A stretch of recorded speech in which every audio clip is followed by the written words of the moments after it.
How's everybody doing tonight? Welcome to this episode of Rock Talk with Rick. I'm in the King of the Attic studio tonight, hanging out with one of Niagara's own, Mr. Paul Wheeler. Hey, Paul, how you doing, brother? I think I'm okay. Are you? Yeah. You sure? Well, yeah. Do we want to yeah. get an opinion from the crowd or something? No, I'm good. Yeah. We usually get some people that actually yell out every so No, freaking, don't do that. You know, no, don't do that. You don't They say might throw things. Oh, they'll throw things? No, no. We haven't got one of those screens for that kind of stuff, no. eh? So how you doing? I'm doing good. And I know you're playing all the time because we were invited by Kim Germain, me and Ian, to go out and see you guys in Squealer. And I want to tell you, man, that was one kick-ass freaking show. Oh, thank you. That blew. That's me and Ian talked about it. So that was great, right, Ian? No. See, that's a great show, man. And how often do you do that? Oh, actually, how did you get into doing that? Well, the way back in the olden days, or you No. How you got into the Squealer? Squealer. thing? Oh, okay. Well, that's different. That's if I can remember. I can remember way back. Well, when. can you? Well, I can't remember. Okay, I we'll can't go remember back what there happened after yesterday. the Squealers thing. Okay, I'll do the Squealer thing first. Well, it was, I've been doing the Rockets for, I don't know, 12 years or And whatever. who's in the Rockets? You? Myself, Jack Pedler, Jack Pedler. and Bobby Johnson, who we call him Georgie Fab, or Yeah. now it's Flab. right? Okay, Yeah. okay. And it's a well-deserved name. You know, That's he's all right, earned that, man. Yeah. It works. So we've been together years and years.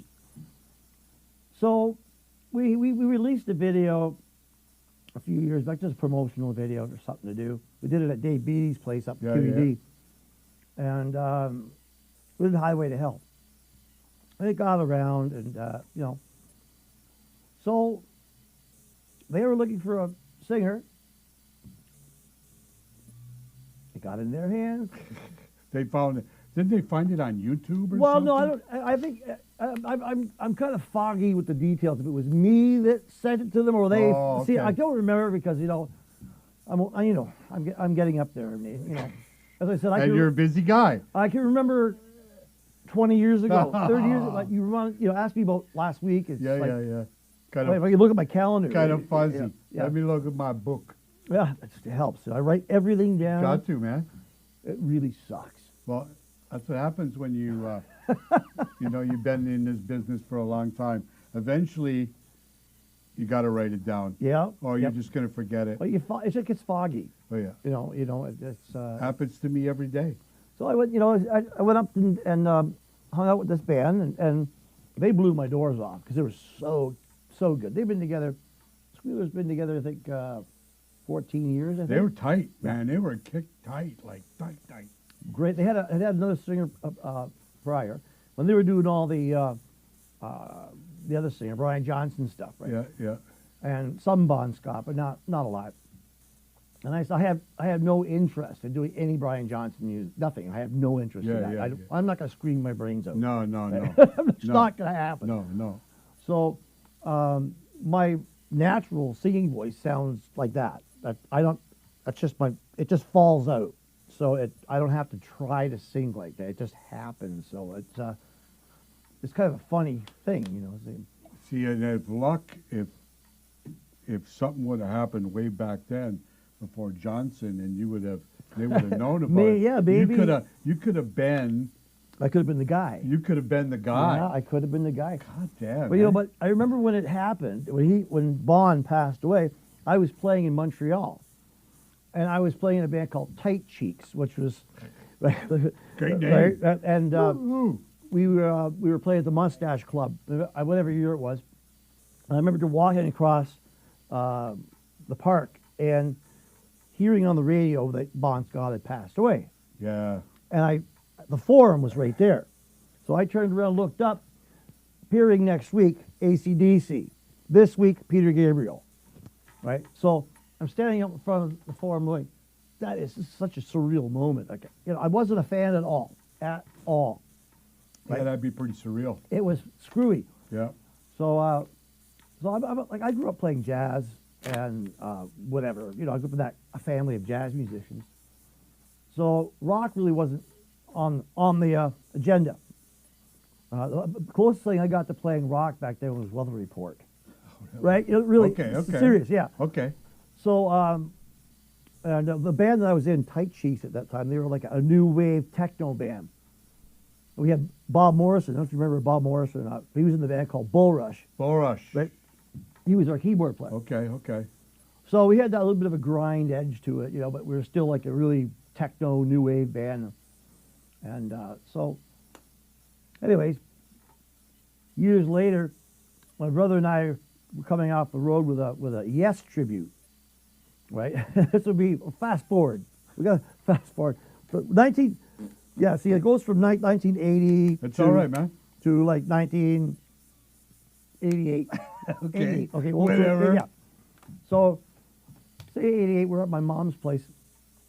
My brother and I were kind of homeless at the time, you know, because we were on the road. So we playing six-nighters. Stop in when you're right. Yeah. Right. So we really didn't need a place to live, except so we used to when we come into St. Catharines, we crash at my mother's place on the floor. Yeah. And then we'd all get ready and go to the Llewellyn House. It was Sunday. You had to go to the Llewellyn House on a Sunday and get all shit-faced with everybody else. You know, you'd meet up with all your crazy friends there from all the other bands, like Steve O'Brien. But anyway, no. But we used to do a hell of a lot of drinking. So one of these mornings, my mom made my brother and I some breakfast. Like Nora's Gravy Emporium was infamous with other musicians. She just like, you know, musicians would come to town and let's go eat at Nora's Gravy Emporium. Really? That was my mom's place. And Steve could probably, he's probably eaten there a few times over the years. My mom could make gravy out of anything. Really? Oh, yeah. Gravy out of beer. Gravy out of beer, Oh, right yeah. on. Well, That's probably why Steve liked going there. no doubt. Yeah. No doubt. His gravy tastes like beer.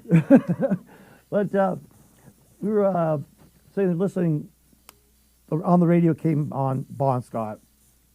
So we were doing Yes and Boston as for rock songs. Those were our rock tunes. And it kind of just fell out of me. I was, whatever's come on. I didn't know the lyrics. You just started. I just started saying it. My brother looks at me like I'm insane. He says, "What are you doing?" I just started singing it. And he goes, "That's nuts." So after that, Yeah. Then we started playing with Paul Kersey years later. Well, actually, in the early 90s.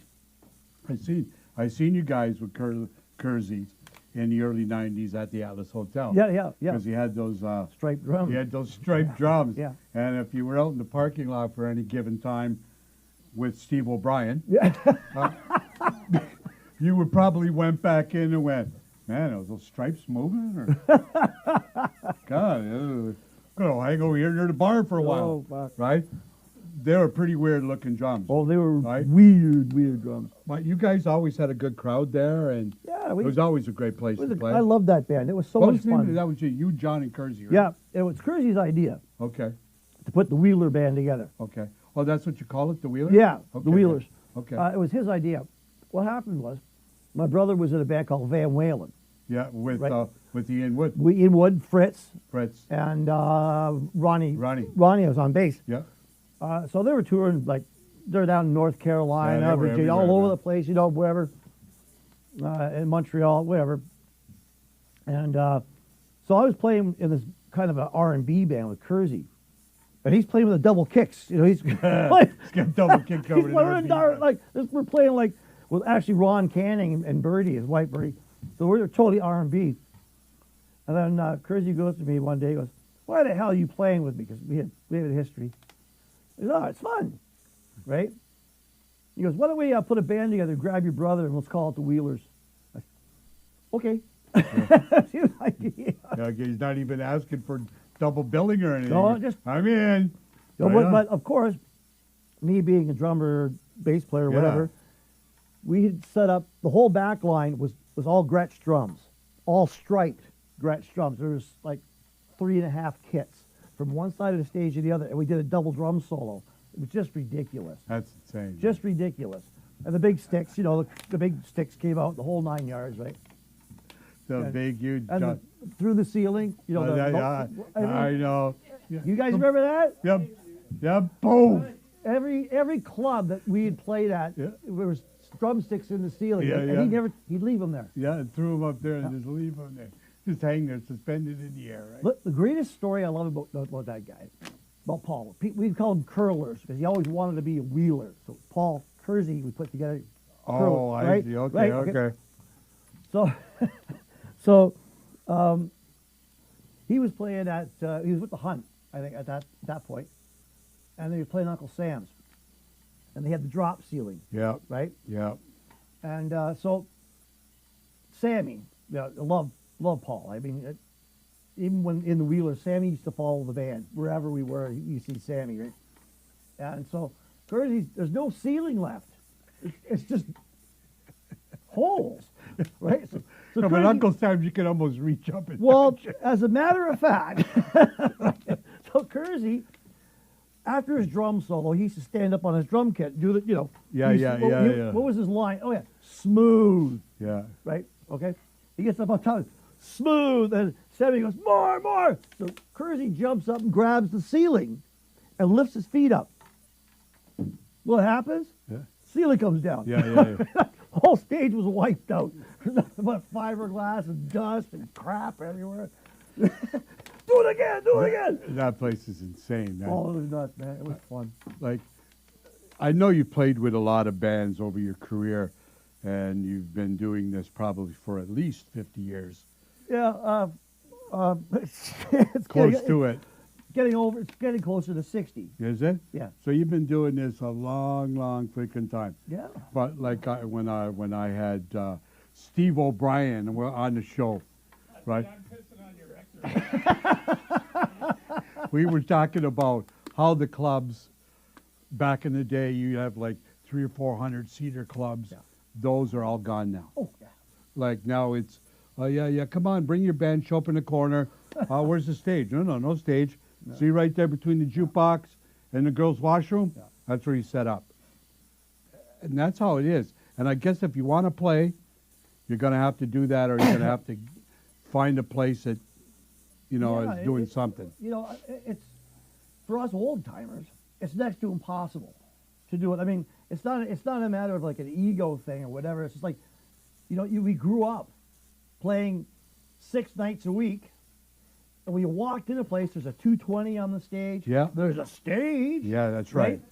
You had rooms upstairs, and there was nothing on the stage when you went to set up at 2 o'clock in the afternoon. Not like you had to wait to some places that move the tables and people were eating. No, you're right. Yeah, it's exactly it. Yeah. Well, that's what we were talking about. When now it's just kind of like that. Yeah. You really got to want to play. But there is some good clubs out there. There's a few, and it's great. But in my opinion, if you want to hear my opinion. Yeah, no, that's what you're here for, Mr. Wheeler. A lot of places really shouldn't have entertainment. Well, yeah, you're right. Right? No, you're right. You remember you used to have a SOCAN license. Yeah. And have an American Federation of Musicians permit to have play. Live entertainment. To even play. Well, to even hire them. That's right. And they'd show up at the club sometime. You got your musician card. Yeah. If not, you get fined. Yep. Or they'd pop the band. You couldn't play. Yep. So I mean, the whole thing is like it's a crazy. Right. I don't get it. I don't understand why I have to play it in a restaurant and wait for them to clear the table so I can put my shit up and play for my $50 a guy. I mean, my mind's blown. Yeah, I know. That's. To me, that just doesn't make any sense. It doesn't make sense. I refuse, myself, I refuse to play in those places. Yeah. I refuse to pull my guitar to my case and go play there. And you know what? For me, it's not even about the money. No. It's about, you could at least build a freaking stage out of plywood in the corner and move some tables around to let it show that you actually appreciate a band coming in. If you're going to have entertainment, That's right. At least show, you want to show. That's right. Right? That's right. That was the idea. Right. In the first place, let's have a show. It's exactly it. You know? Mr. Wheeler, I want to say thank you for coming on the show. I really appreciate Well, it. lots of fun. And eventually I'm going to get myself one of these freaking Squealer T-shirts, have man. this one. No, man, I'm not going to take your T-shirt. Anybody you want to say anything to tonight? Say hi to. Who am I going to say hi? Everybody. Hi, everybody. We're all good. The medication's working. Anything else? I'm still here. You're still here? I'm still here. I'm alive. Paul's still here. I'm still here. And that's all we got to say. And Steve is still here. Oh, God. Eh? He's here someplace. Steven! Yeah, there he is. Anyway, thanks to Mr. Paul Wheeler for coming on the show. Hi, kids. You'll see this episode down the road. Thank you very much. Bye, Mom. Stay tuned. We'll see you guys later. Be cool. Good night.